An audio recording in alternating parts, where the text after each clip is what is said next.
Managers often hate players who don't run. They're lazy, selfish, and often struggle to impress, so it might shock you to hear the greatest player of all time refused to run.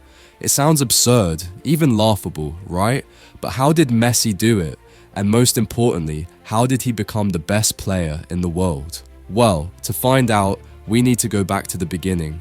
In the year 2000, a shy, quiet, 13-year-old boy arrived in Catalonia with his dad from Argentina.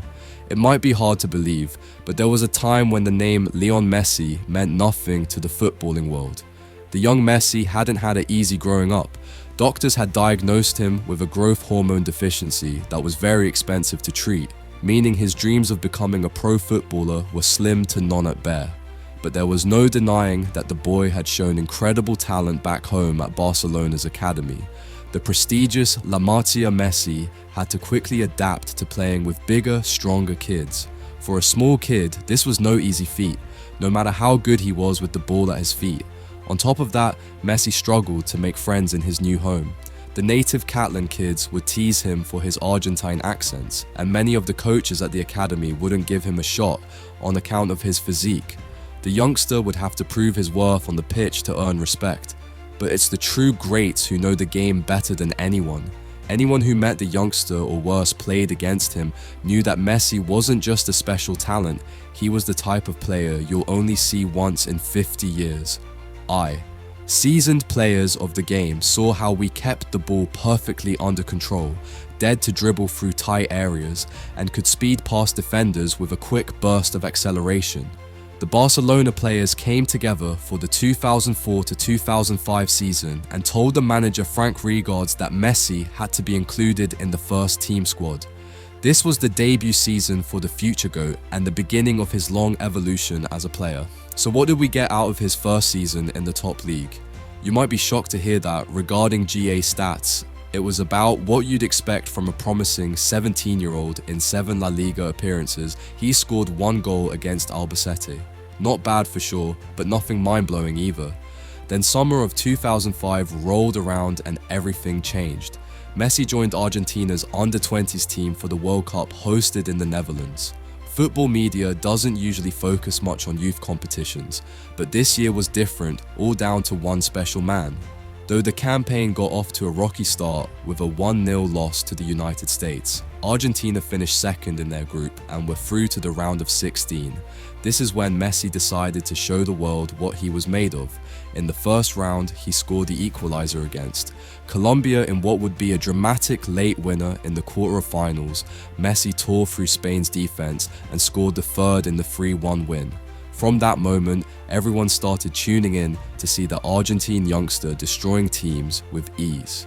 Articles appeared in the newspapers about how this 17-year-old could be the next. Mana fans didn't have to wait longer for the next Messi goal. He put Argentina ahead in the 7th minute against bitter rivals, Brazil.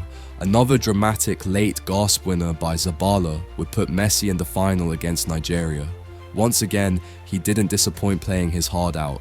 Messi gave Argentina the Under-20 World Cup trophy with 2 clean goals from the penalty spot, ending the game 2-1 against Nigeria. It was just a taste of the glory that was to come the final, and the competition as a whole was a total Messi masterclass. He dragged his country right to the finish line and jumped right across it. Football fans around the world looked on and realized that they may have just watched the dawn of the greatest player history would later ever know. 2005 to 2006 was a big test. The Barca manager put Messi on the right wing, giving him space to take on fullbacks one-on-one and cut onto his strong left first. Better yet, he had the chance to combine with a legendary player known for his beautiful-to-watch street football style, Ronald Dio. The stage was set for Messi to prove his worth in the top league. All he had to do was play his part. He played it to perfection. Messi left defenders in the dust. When he played by the end of the season, he had played 17 games in LA. Liga scored 6 and assisted 2.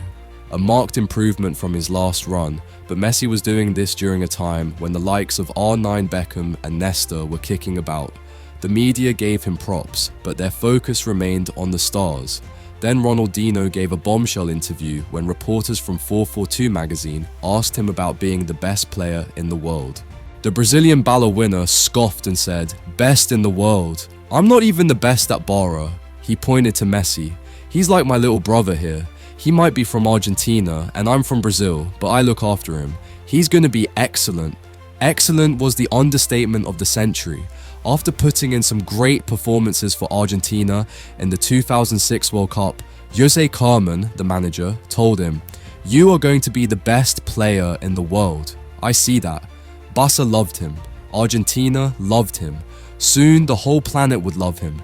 It was just this season that made Messi realize he wasn't just great, he had the potential to reach the heights of his idol and Argentina's most treasured icon. Diego Maradona might as well have been a god back in Messi's own country. Fans and pundits were already starting to compare their two trajectories. Could Messi rise to match the glory of his hero and make those comparisons come true? Would he bring the glory days back to Argentina? Messi tweaked his playstyle in the 2006 to 2007 season to better emulate Maradona's skills. He became a dribbling monster, keeping the ball so close to his feet at all times that defenders couldn't even dream of stopping him, netting around 7 successful dribbles a game. That season, it was like the football gods wrote the perfect script for the 19-year-old in a fiery El Clasico at Camp Nou Mes, showed how impactful he had become by netting a hat-trick against Real. The game ended 3-3, meaning it might have been a slaughter had the youngster not pulled through. With his long hair flowing past him as he ran at breakneck speed, fans saw Messi play, but they dreamed of Maradona. Funnily enough, he even emulated one of Maradona's most famous or maybe infamous goals, the hand of God for his second of the season mess, pulled off a cheeky trick by tapping the ball across the line with his hand from a brilliant cross into the box. But the moment that really honoured Madonna's legacy came in his match against G.O.A.T. On the day that we go down in football history, Messi picked up the ball in midfield, beat 2 players with intricate footwork and drove forward. Most fans expected him to pass to a teammate, but the youngster just kept running and running and running. G.O.A.T. could have sent 100 defenders against him that day. Messi would have dribbled past them all after laying the entire opposing team flat on their backs, including the keeper. He slotted it away perfectly to score a goal that stunned the world. And it's known as to some, but if it were fate, the goal almost mirrored 1-1. Maradona's legendary goal of the century from 1986. There was no doubt in anyone's minds that this young man would go on to become something truly exceptional. Messi had his teammates, his fans, and his manager behind him. Most importantly, he seemed to even have fate itself behind him. But then something happened to Messi's game. His play style changed dramatically from the 2006 to 2007 season to the 2008 to 2009 season. A new version of the man emerged overnight, and some wondered if it was for the better or if it would slow his growth. Who could have such a massive influence on the future? GOAT who took the credit or the blame for this transformation? There's only one manager in the history of football who could pull off such a stunt. You guessed it, right? The visionary madman, the mastermind Pep Guardiola. The 2008 to 2009 season marked a big change in Messi's playstyle. Pep pioneered a new hyper-offensive free-flowing style focused on short fluid passes. Tiki-taka made football look like art, and when it worked, it made dreams come true. Pep is just as unbendable as a coach, as a player, and in his eyes, no player is so good that they can overthrow his system. The new manager made headlines by announcing that some of the best players on the entire planet would feature in his plans. Pep claims he had no use for Samo, a world-class striker and the greatest African player ever, or Deco, a top-level midfielder. Even the beloved Ronaldinho, who wasn't showing the dedication in training that Pep expected from his players, had to be sold to Milan Mess. He understood the message immediately. The new boss meant business, and he would need to adapt his game if he wanted to stick around. So Messi took off his classic number 19 shirt and dons the famous Madonna number 10, ready to take on the world with a fresh new mindset. What changed? Well, a big change came off the pitch. Guardiola was obsessed with his players' fitness. Messi picked up a very strict diet to keep his body in top shape, reducing the number of injuries he suffered. On the pitch, Guardiola gave Messi more freedom to keep him unpredictable. He helped the team in build-up, leading the incredibly high-press Pep's team have become known for, and became the main creative engine for the side. Messi began threading balls through midfield, finding perfect passes that set up his teammates for incredible chances. Perhaps the biggest change came to his dribbling game. The youngster routinely left defenders in the dust with his immaculate footwork. It became common knowledge that teams resorted to just roughing him up and fouling him just to keep up with his pace. But Timpy's system, this kind of flashy play, only left space for the opposing team to potentially get back in the game if it went wrong. Completely unacceptable to the manager. Messi started cutting out the unnecessary dribbles and focused on making the system tick, becoming much more of a team player rather than a lone superstar. Messi was the glue that kept Barcelona together, and opponents just couldn't wrap their heads around his new style. 2008 to 2009 was when Pep's tiki-taka system meshed through Barcelona, scored 150 goals across the whole campaign, with Messi participating in 57. While over a third of the total, he himself scored a whopping 38, showing that the old clinical Messi, who would put the ball in the back of the net from any angle, was still there. The game that encapsulates the success of this new system and the new Messi has to be the match that still makes Real Madrid fans groan to this very day when you bring it up, the 6-2 slaughter at the Bernabeu. Even though Rayo took an early lead, the high press and fluid football completely smothered them. Ori and Messi. C both scored a brace in what would be a humiliating day for Real at home, something the fans certainly weren't used to. By the end of the season, Messi had helped Barca lift not one, not two, but 3 trophies with him in the side and Pep at the wheel. The club couldn't be stopped. Messi even scored the second goal in a clean 2-0 win over Manchester United in the Champions League final. It was clear to every football fan out there, this system was here to stay. You might think at this point, Messi had hit the ceiling. How on earth could a player so talented improve? Believe it or not, that's exactly what happened in 2009 to 2010. This time around, Messi focused all his time on becoming a goal-scoring machine. He wanted to become a world-class finisher, able to score from chances most mortal men couldn't even see. Once again, Messi changed up his style. This time he didn't focus so much on beating defenders one-on-one, but on creating chances, becoming a master at finding space behind defensive lines with intelligent runs. By the time the ball was at his feet from a perfect pass from Xavi, Messi would only need to take one touch to put it away. As both of us tall winger and centre forward, Messi absolutely dominated, racking up 47 goals in 53 games the same season. Barcelona won the UEFA Super Cup, the Club World Cup and the Supercopa to make a historic sextuple. No game better represents this new playstyle than the Champions League. Quarter-final win over Arsenal when the Argentine put 4 past Arsenal in a 4-1 win at Camp Nou. Even Arsenal fans held their hands up and just said, fair play to that one. With the 2009 to 2010 season wrapped up, fans were thinking, okay, surely Messi's hit his ceiling now, and once again he proved them wrong. 2010 to 2011 saw Messi take up the centre-forward role more often than not, but that didn't mean he gave up on building his creativity. In fact, he somehow managed to make those same unstoppable runs to be on the end of perfect through balls and hit those same line-breaking passes himself. It was the E-mess. He evolved into a true complete forwards and he won the trophies to show it. Messi dropped even deeper than he had before, orchestrating attacks from the midfield that ended with either him smashing it into the net or creating an easy tap-in out of nothing for one of his teammates. Messi saved his dribbling for when it was truly needed. When he spotted an opening, he could exploit and drive past to create a chance.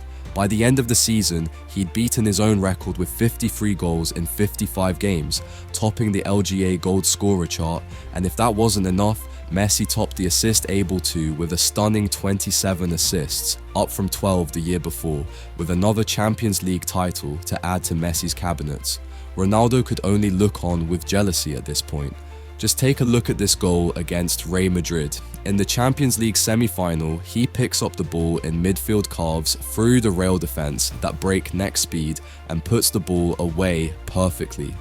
The goal tells you everything you need to know about Messi in his prime, his youthful, energetic dribbling, his deep playmaking, and his top-level finishing all rolled into one. But 2011 to 2012 proved to be the absolute peak of Messi's career, his prime time. He refined his system to godlike levels. His finishing was perfect, his runs were unstoppable, his first touch was unparalleled, his free kicks were absolutely lethal. Messi could play both as a false nine and drift out wide to create space. The golden boy had become a golden man the previous season. Now he was a golden god this season. The Argentine smashed records fans believed would never be broken. First, he won his Ballon d'Or, becoming the 4th player in history to do so. Second, Messi became the top scorer in the Champions League for the 4th year on the trot, the first to do so. Then he overtook the legendary Cesar Rodriguez to become Barcelona's all-time top goal scorer. Cesar had held the record for 57 years, netting 232 goals and 53 assists across his career for the club. Messi beat that when he was only 24 in total. Messi scored 73 goals and earned 32 assists in 60 matches. You heard that right? It's a tally that might never be surpassed of. Barcelona's won 190 goals that season. He took part in 56% of them, well over half. If you turned on the telly and saw that Barca had scored a goal, the odds were good that Messi had been involved in some way. But it becomes even crazier when you look at Messi's stats. Not by season, but by calendar year. From January 2012 to December 2012, he put away an unreal 91 goals, destroying the previous record of making football history. Was it a shock to anyone that, except perhaps Ronaldo, that he won the Ballon d'Or that year and became the very first to win for Ballon d'Or? Messi kept the engine running for 2012 to 2013. His influence on the team became so important that when he had to be left out of the side due to injury, Barcelona often suffered heavy losses. Messi had become not just the beating heart of the team, but its backbone, core, and brain. Messi was Barcelona. This bears out in the stats too. That season, he opened the score sheet 21 times and put away 15 goals that would ultimately win bars of the game. After scoring 19 consecutive times in the league, setting another world record, it became clear to everyone that Messi was carrying the team entirely on his back. He shifted his playstyle to be more mature as a result, focusing on impact rather than flair and cutting down his dribbles. After all, he couldn't afford to make any mistakes. Not that he really ever made them at all. The 2011 to 2012 and 2012 to 2013 seasons really were the peak of Lionel Messi. His highs were already far greater than most players, but his peak years were just sensational. Nobody could believe what they were seeing at the time, but not even the GOAT can escape the dread of all footballers' injuries. The strain of carrying Barcelona for 2 years on the trot took its toll. The next season could prove, make or break for Messi's career, and thus his legacy. 2013 to 2014 wasn't an easy year for Messi. He'd suffered some drawbacks from injuries towards the end of the previous season, but they really hit hard at that point. Barcelona bought in Neymar, the hot Brazilian prospect, so fans were content, but they still worried about their talisman player. We've seen injuries bring down even some of the most legendary players of all time. Marco van Basten tragically had to cut his career short due to ankle issues, despite being one of the best strikers of all time. If Messi didn't manage his recovery well, it might just be the greatest tragedy. In all of football history, the Argentine had a choice: double down and keep pressing on despite the physical pain, pushing his body to the limit, or humble himself and switch up his play style. Messi was no fool and knew that he wasn't invincible rather than keep up his unreal pace from before. He changed his approach to be less physically demanding, focusing on his positioning and finishing above all else. By the end of the season, Messi had scored just 41 goals across all competitions. For most, that would be an unbelievable season for Messi. It was disappointing, which isn't to say he didn't play a vital part of the Barcelona attack, but the era of the Messi depend seemed over Messi's dribbling. Games suffered, which had been such an integral part of his playstyle when he first started his career. Still, his quality shone through now and then. In the passionate El Clasico fixture at the Bernabeu mess, he pulls his socks up and scored a hat-trick to give Barcelona an unforgettable win in their arch-rival's back garden. The lesson was learned. Even when Messi is at rock bottom, he's still head and shoulders above the rest. The next season marked the beginning of an era fans look back on as maybe the golden years of attacking football. Luis Suarez arrived at Barcelona from Liverpool to form the unstoppable, legendary trio of Messi, Suarez and Neymar, better known as MSN. This partnership rocked the world, and Messi was the key that made everything click into place only. The BBC trio of Ben Marbale and CR7 could rival them. The dude season the year before gave rival fans a glimmer of hope that the Argentine might be on the decline, but Messi squashed that hope very quickly. In 2014 to 2015, with Suarez down the middle, Messi switched effortlessly from deep-lying playmaking midfielder to an out-turn-out striker. His dribbling returned to full strength, but he kept his team play mentality in the back of his mind, making him an unpredictable threat. Would he smash the ball past your keeper, drive past your entire defense, or lay through ball right between your defenders? No one knew. That's what made him so terrifying.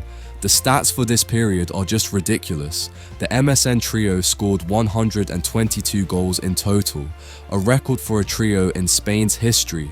Messi alone put away 58 and assisted 31 in 57 games, making him the all-time Liga top scorer, destroying TMO's heirs' 59-year-old record. To top off this glorious campaign, Barcelona took him another treble, the league titled, the Champions League and the Copa del Rey.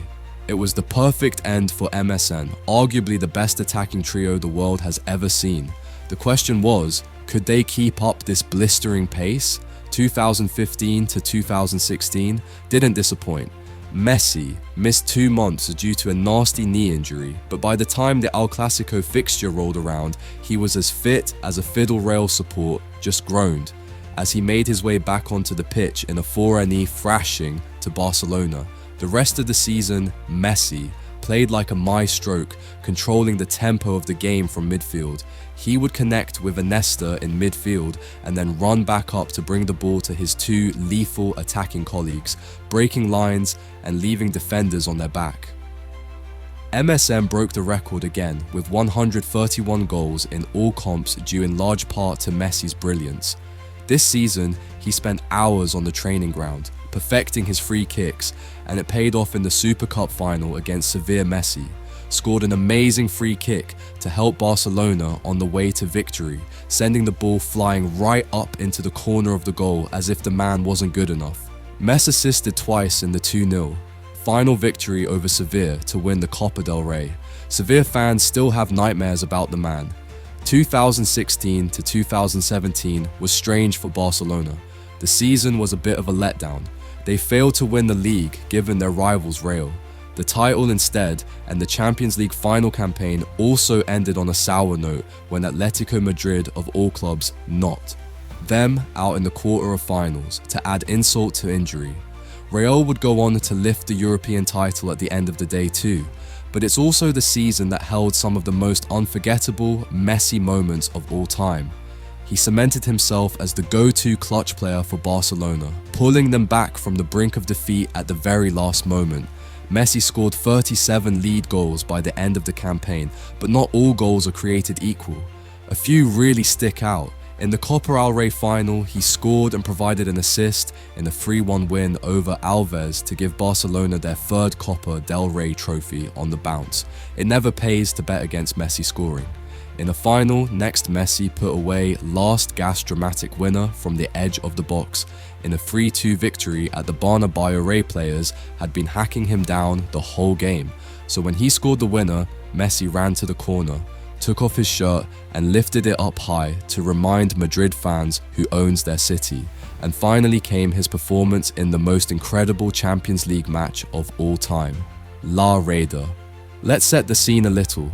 It's the round of 16 of the Champions League. Barcelona are in a slump and they head to Paris to face off against PSG. They came back from the French capital with their tails between their legs.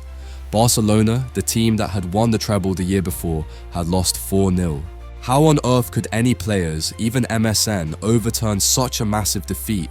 No team in the history of the game had ever overcome a full nil loss. In the second leg, fans rolled their eyes and said it was over before the ref even blew the whistle. Barcelona started off well though, with Suarez scoring a very shaky goal. In the 3rd minute, the Barca fans cheered, but the PSG fans didn't break a sweat. That's 1 down and 4 more to go. They thought good luck. In the 14th minute, a Kazar own goal gave Barcelona a 2-0 lead. Okay? Thought the PSG supporters, but those goals were flukes will score eventually and then they're finished. But only 5 minutes into the second half, an utterly ridiculous tumble in the box by a PSG defender brought Neymar down, giving Barcelona a penalty, no prizes, forgetting who took it colder ice mess, stepped up to the spot and smashed the ball into the left side of the net. Nobody else could have done better. The crowd went ballistic. Paris Saint-Germain fans started chewing their nails. Only 1 goal separated them. Now, surely there was no way they could bottle a 4-0 lead like this.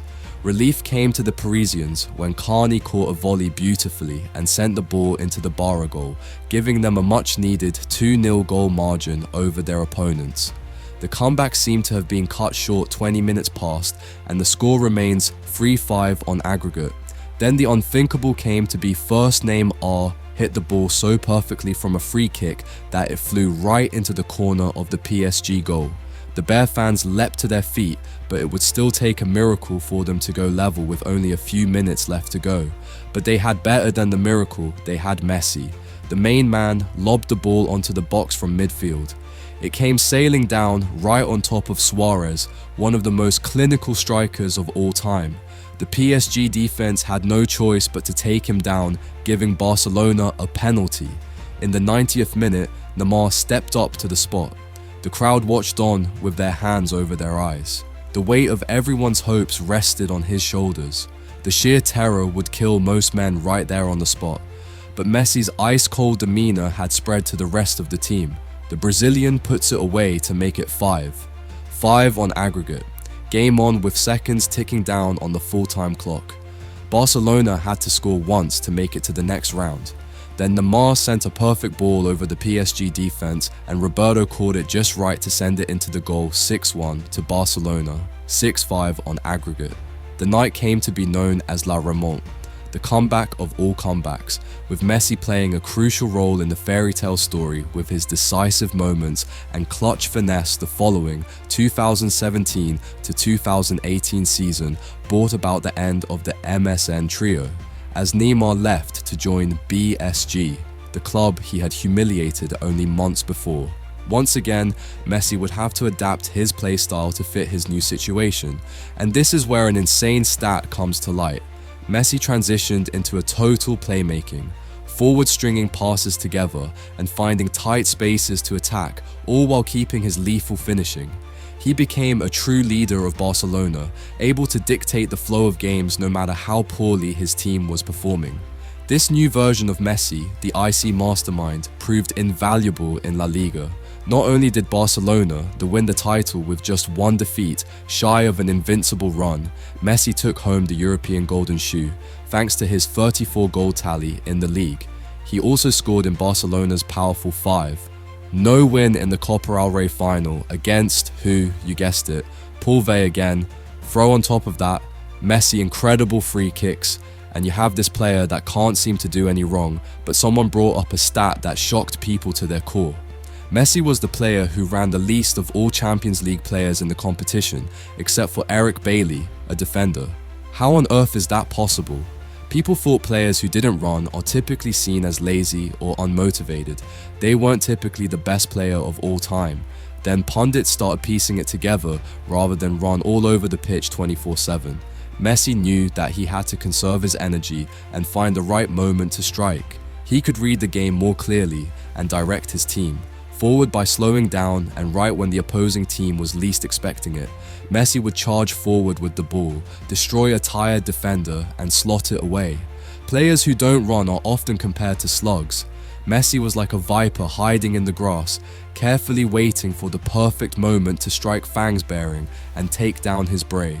This mastermind Messi didn't have the same flair as older versions, but he was just as lethal. What makes Messi so special, beyond his godlike, dribbling perfect passes and ability to read the game in a way nobody else can, is his adaptability is not an aspect of his game that's brought up very often when people talk about the GOAT, but it's just as important to his dominance as any other part of his impressive portfolio. Managers know when they're facing off against a team that there are some players they have to keep quiet in order to win. If they have a pacey winger who can beat any defender, you make sure they're doubled up on A. All times.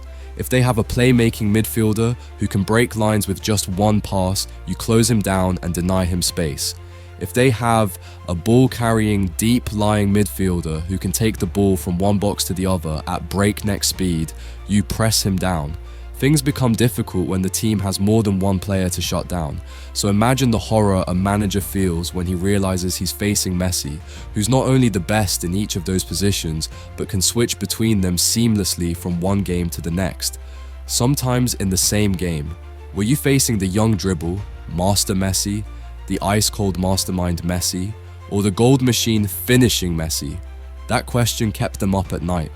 Messi defies everything we know about football. Pro footballers need to be big and strong, conventional wisdom to house us. They need to pick a position and stick to it to improve. That's likely what the coaches told Messi when he was growing up, so we proved them all wrong and became the greatest of all time. In 2021, a glorious era of football finally came to an end. Messi announced with tears in his eyes that he would be leaving Barcelona. In the past few years leading up to the announcement, he had worked on refining his game as an assist demon, creating opportunities for the new stars to shine. Messi was like a grizzled veteran at this point. He remembered how when he was just starting out of Barcelona, the veteran players had helped him grow in confidence.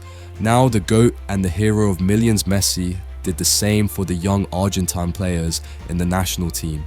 After all, there was still 2 trophies missing from his cabinet before he could finish up for good. First, Messi took the Argentina team by the scruff of the neck and used his undying winning mentality to drag them over the finish line.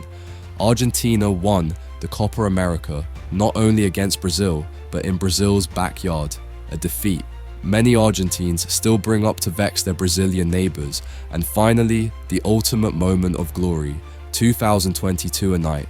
Nobody who watched the World Cup final would ever forget facing off against France. He showed unbelievable to NA, strength and leadership, scoring 2 goals and his penalty in the shootouts. After a grueling free battle against France, Argentina finally took home the World Cup. After so many years of pain, Messi held the trophy high up in the air. The fans lifted him up on their shoulders just as they had done with Maradona. Messi cemented his legacy that night. He had not just matched his child, who the hero he had far surpassed him. He became the greatest of all time, all while taking a leisurely role. If you want to follow the story of the player who was the best footballer, but then disappeared, check out our video here.